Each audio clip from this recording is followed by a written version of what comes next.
আসসালামু আলাইকুম। সবাই কেমন আছেন? আশা করি সবাই ভালো আছেন। আমিও ভালো আছি। আজকে আমি পাস্তা রান্না করা দেখাবো। তো এইখানে নিয়ে নিলাম পাস্তা, সিদ্ধ করতে বসিয়ে দিয়েছি। পাস্তাটা সিদ্ধ হচ্ছে। চলুন অপর পাশ থেকে আমরা একটু কবিতা শুনে আসি। কবিতাটা আসলে মন ছুঁয়ে যাওয়ার মতো কবিতাটা। শুরু করছি। বারে বারে ব্যর্থ মানে পিছিয়ে যাওয়া নয়, ধৈর্য যারা রাখতে পারে তারাই সফল হয়।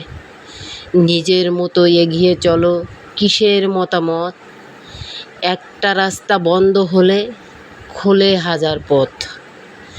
বন্ধুরা, আমার কবিতাটা এই পর্যন্তই ছিল। কবিতা বলতে বলতে আমার পাস্তা রান্নাটা প্রায় হয়ে এসেছে।